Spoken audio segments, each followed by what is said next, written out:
Hello বন্ধুরা, সবাই কেমন আছেন? আশা করছি সবাই ভালো আছেন এবং সুস্থ আছেন, আর আমরাও ভালো আছি। আমার আরেকটি নতুন ব্লগে আপনাদের সবাইকে স্বাগত জানাই। আমার 9 মাসের বাচ্চার সারাদিনের খাবারের রুটিন আপনাদের কাছে আজকে শেয়ার করব। সকাল থেকে রাত অবধি ওকে আমি কি কি খাবার দিই, কেমনভাবে খাওয়াই, সেই সব পদ্ধতি এবং কোন খাবারগুলিতে কেমন উপকারিতা রয়েছে সেই গুণাগুণ নিয়ে আজকের ভিডিওটি। যদি ভিডিওটি ভালো লেগে থাকে তাহলে অবশ্যই লাইক, কমেন্ট ও শেয়ার ও সাবস্ক্রাইব করতে ভুলবেন না। এমনিতেই আমার ছেলে খুব সকাল সকাল ঘুম থেকে ওঠে। সকাল 5টা থেকে 5:30টার মধ্যে ওনার ঘুম ভেঙে যায়। তখন ওকে আমি প্রথমে ব্রেস্ট ফিডিং করাই, তারপর 1 ঘন্টা বাদ দিয়ে আমি ওকে ফর্মুলা মিল্ক দিয়ে থাকি। আমি আমার ছেলেকে সিমিলাক 1 যে ফর্মুলা মিল্ক, সেই ফর্মুলা মিল্কটা খাওয়াই।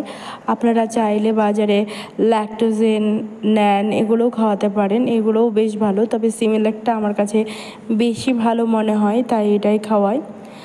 পরবর্তী খাবারের গ্যাপ বাচ্চার অন্তত 2.5 ঘন্টা থেকে 3 ঘন্টা হওয়া উচিত, কারণ প্রথম খাবারটা হজম করার ওকে টাইম দিতে হবে। ঠিক তার আমি 3 ঘন্টা পরে আবার ওকে এবার সেরেলাক খাওয়াই। হোমমেড সেরেলাকও খাওয়াই, তবে হোমমেড সেরেলাকটা সে খেতে চায় না, তাই যে ফ্রুট যে সেরেলাক সেটাই খাওয়াই। এখানে ফলের গুণাগুণটা পেয়ে যায়, আর এটা খুব সে মজা করে খায়, তাই জন্য এটাই আমার ভালো লাগে। আমার বাচ্চা পরিমাণে খুবই কম খায়, তাই জন্য এখানে 1.5 চামচ মতো সেরেলাক রয়েছে আর একটু গরম জল। ওকে একটু পাতলা করে খাওয়াই, না খাওয়ালে গলায় বেঁধে যায় আর সাথে সাথেই উল্টি করে দেয়। তাই জন্য সবসময় খেয়াল রাখতে হবে যাতে দানা বেঁধে না থাকে। দলা পাকিয়ে গেলেই সমস্যা, গলায় আটকে যেতে পারে, তখন হিতের বিপরীত হতে পারে। তাই সব সময় খাবার খাওয়ানোর আগে খাবারটা ভালো করে গুলিয়ে নিতে হবে যাতে একটুও দলা পেকে না থাকে। তাও দেখছি যে এখনও গাঢ় রয়েছে, তাই আমি আবার একটু গরম জল দিলাম যাতে পাতলা হয়। এবার ওকে খাওয়াতে শুরু করেছি। দেখুন কীভাবে হেসে হেসে খাই, কারণ এটা খেতে কিন্তু মিষ্টি।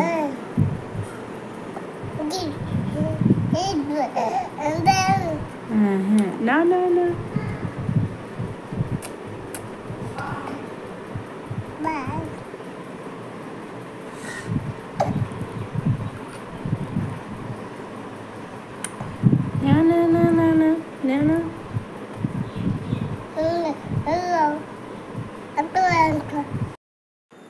আমি আগেই বলেছি প্রত্যেক খাবারের কিন্তু গ্যাপ 2 থেকে 3 ঘন্টা উচিত।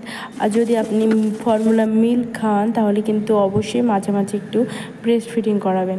আমি গ্যাপের মাঝে মাঝে ওকে ব্রেস্ট ফিডিং করাই, তাই 3 ঘন্টা খাবারের গ্যাপ দিয়ে রাখি।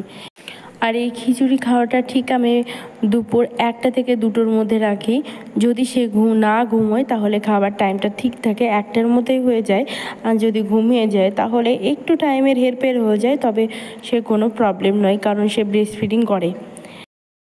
দুপুরবেলায় আমি আমার বাচ্চাকে এই সবজি খিচুড়িটা দিয়ে থাকি। এই সবজি খিচুড়ির মধ্যে রয়েছে মিষ্টি কুমড়ো, গাজর, টমেটো, পটল, ঝিঙে, ঘরে যে যত সবজি থাকে আমি সমস্তগুলো একটু একটু করে দেওয়ার চেষ্টা করি, যাতে সমস্ত ভিটামিনগুলো ও পায়। এবং বাচ্চাদের ফিজিক্যাল ডেভেলপমেন্ট এবং ব্রেন ডেভেলপমেন্টের জন্য ভেজিটেবল খুবই প্রয়োজনীয়, তাই জন্য খিচুড়ির সাথে যত রকমের সবজি থাকে সেগুলো দেওয়ার চেষ্টা করবেন। আমি তো আমাদের বাড়িতে যেগুলো থাকে সেগুলোই দিয়ে দিই। আর এই যে সুন্দরভাবে খিচুড়ি তৈরি হয়ে গেছে। আর আমার খিচুড়িটা তৈরি করতে মোটামুটি 10-12টা আমাকে সিটি দিতে হয়, কারণ চালটা না গোটা গোটা থেকে যায়। যখনই আমি মিক্সার গ্রাইন্ডে পেস্ট করি তখনই ভাতের দলা দলা থেকে যায়, সেটা খেতে চায় না। ব্যাস, খিচুড়ি রেডি। এবার আমার ছেলে দেখুন কত আনন্দ করে খায়। টেস্টি, খুবই টেস্টি। বাচ্চাদের খাবারের রুটিনে প্রত্যেক দিন একটা করে ফল রাখা উচিত ডেলি। সকালের দিকে আপনি একটা ব্যানানা অথবা মিষ্টি আলু এগুলো রাখতে পারেন, আর বিকেলের দিকে একটা মৌসুমি লেবু দিলে তো খুবই ভালো হয়, কারণ ভিটামিন সি বাচ্চাদের শরীরের জন্য খুবই দরকারি। আর ভিটামিন সি এমনি তো ব্রেস্ট ফিডিংয়ে করে বাচ্চারা পেয়ে থাকে, তবুও এক্সট্রা ভিটামিন সি এর জন্য কিন্তু আপনারা মৌসুমি লেবু খাওয়াতেই পারেন। আমি আমার বাচ্চাকে একদিন বাদে বা প্রত্যেক দিনই একটা করে মৌসুমি লেবু ভালো করে চিপে রস করে ওকে খাওয়াই। আর এই লেবুটা খেতে কিন্তু ও খুবই ভালোবাসে, কোনো রকমই প্রবলেম করে না। ওর টকটা লাগলেও সহ্য করে, অল্প অল্প টক লাগলেও কিছু মনে করে না, খেয়ে নেয়। কিন্তু বিষয়টা হলো যদি আপনি দুধ খাইয়ে লেবু খাওয়াতে চান সেটা কিন্তু হিতের বিপরীত হয়ে যেতে পারে। তাই সাবধান, আর দুধ খাওয়ানোর পর কখনোই কিন্তু লেবু খাওয়াবেন না, তাহলে তার কিন্তু লেবু এবং দুধে অ্যাসিড হতে পারে এবং পেটে ব্যথা হবে এবং সারাদিন আপনাকে ভোগান্তিতে ভুগতে হবে। তাই যখনই নতুন নতুন কোনো খাবার ট্রাই করবেন সকালের দিকে ট্রাই করাই ভালো, কারণ সারাটা দিন আপনি সময় পাবেন ডক্টরের কাছে নিয়ে যাওয়ার। তাই বাচ্চাকে যদি প্রথমে খাওয়ানো শুরু করেন তবে সকালবেলায় দেবেন। যেহেতু আমার বাচ্চাকে আমি প্রথম থেকে খাওয়াই, তাই ওকে আমি বিকেলের দিকেই এই ফলটা দিয়ে থাকি। এখানে কিছু বীজ দেখা যাচ্ছে আর কিছু দানা দানা দেখা যাচ্ছে লেবুর। এটাকে আমি একটা ছাকনা দিয়ে ছেঁকে নেব, তারপরেই কিন্তু বাচ্চাকে খাওয়াবো।